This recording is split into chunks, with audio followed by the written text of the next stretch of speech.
नमस्ते बच्चों, मैं राजकुमारी आपका स्वागत करती हूँ। पिछले वीडियो में हमने कक्षा 8 के पाठ 1 ध्वनि कविता के कठिन शब्द तथा कविता की व्याख्या कर चुके हैं। आज पाठ्य पुस्तक में दिए गए प्रश्नोत्तर करेंगे। पहला प्रश्न देखिए, कवि को ऐसा विश्वास क्यों है कि उसका अंत अभी नहीं होगा? कवि को ऐसा विश्वास इसलिए है क्योंकि अभी उसके मन में एक नया जोश और उमंग है। उसे अभी काफ़ी नवीन कार्य करने हैं। वह युवा पीढ़ी को आलस्य की दशा से उबारना चाहते हैं। फूलों को अंत तक विकसित करने के लिए कवि कौन कौन सा प्रयास करता है? फूलों को अनंत तक विकसित करने के लिए कवि उन्हें कलियों की स्थिति से निकाल कर खिले हुए फूल बनाना चाहता है। कवि का मानना है कि उसके जीवन में वसंत आया हुआ है, इसलिए वह कलियों को हाथों के वासंती स्पर्श से खिला देगा। वह फूलों की आँखों से आलस्य हटाकर चुस्त व जागरूक करना तथा अपने नवजीवन के अमृत से सींचना चाहता है। पुष्पों की तंद्रा और आलस्य दूर हटाने के लिए क्या करना चाहता है? तीसरे प्रश्न का उत्तर है, कवि पुष्पों की तंद्रा और आलस्य दूर हटाने के लिए उन पर अपना कोमल हाथ फेरकर उन्हें जगाना चाहता है।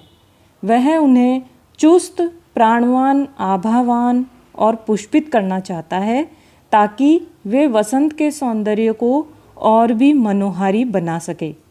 कवि नींद में पड़े युवकों को प्रेरित करके उनमें नए उत्कर्ष के स्वप्न जगा देगा, उनका आलस्य दूर भगा देगा तथा वह उनमें नए उत्साह का संचार करना चाहता है। आप इसे चाहें तो थोड़ा छोटा भी कर सकते हैं प्रश्न के उत्तर को।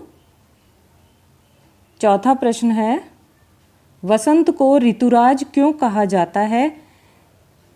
वसंत को ऋतुराज इसलिए कहा जाता है क्योंकि यह सभी ऋतुओं का राजा है। इस ऋतु में प्रकृति पूरे यौवन पर होती है। इस ऋतु के आने पर सर्दी कम हो जाती है, मौसम सुहावना हो जाता है और इस समय पंच तत्व अपना प्रकोप छोड़कर सुहावने रूप में प्रकट होते हैं। पंच तत्व यानी जल, वायु, धरती, आकाश और अग्नि सभी अपना मोहक रूप दिखाते हैं। पेड़ों में नए पत्ते आने लग जाते हैं, आम बोरों से लद जाते हैं और खेत सरसों के फूलों से भरकर पीले दिखाई देते हैं। सरसों के पीले फूल ऋतुराज के आगमन की घोषणा करते हैं। ऋतुराज यानी वसंत के आगमन की। खेतों में फूली हुई सरसों पवन के झोंकों से हिलती ऐसी दिखाई देती है मानो सामने सोने का सागर लहरा रहा हो। कोयल पंचम स्वर में गाती है और कुहू कुहू की आवाज़ से मंत्रमुग्ध करती है।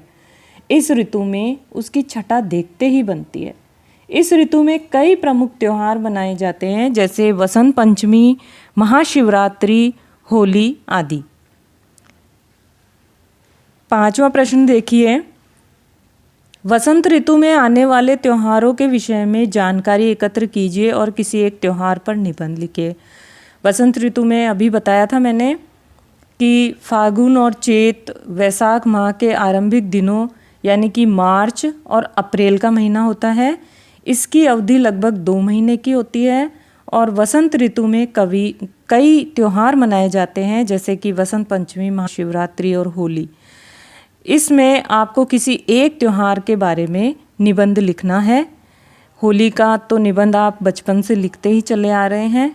इसके अलावा वसंत पंचमी पर भी लिख सकते हैं। महाशिवरात्रि, जो भी आपको पसंद हो उस पर आप एक निबंध लिख सकते हैं।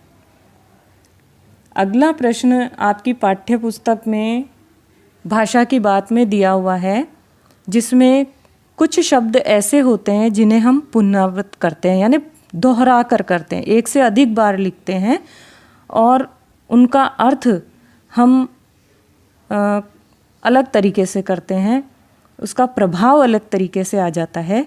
देखिए कैसे आ जाता है। पहला है बातों बातों में। इसे हम वाक्य में प्रयोग करके देखते हैं। बातों बातों में कब घर आ गया पता ही नहीं चला। बातों बातों में यानी कि समय का पता नहीं चला। रह रहकर, इसका मतलब थोड़ी थोड़ी देर में। कल रात से रह रहकर बारिश हो रही है। लाल लाल यानी गुस्सा आना। लाल लाल आंखों से पिताजी अमर को घूर रहे थे, यानी पिताजी को गुस्सा आ रहा था। सुबह सुबह दादी जी सुबह सुबह ही पूजा करने मंदिर निकल जाती है। रातों रात यानी ईश्वर की कृपा से रामन रातों रात अमीर हो गया। रातों रात का मतलब होता है बहुत जल्दी। घड़ी घड़ी यानी बार बार। घड़ी घड़ी शिक्षक उसे पढ़ाई में ध्यान लगाने के लिए टोकते रहते थे। घड़ी घड़ी शिक्षक उसे पढ़ाई में ध्यान लगाने के लिए टोकते रहते थे। घड़ी घड़ी यानी बार बार। इस प्रकार आपकी भाषा की बात समाप्त हुई और पाठ्य पुस्तक वसंत भाग 3 का प्रथम पाठ पूर्ण हो गया है। अगले वीडियो में पाठ 2 लाख की चूड़ियाँ पढ़ेंगे। धन्यवाद।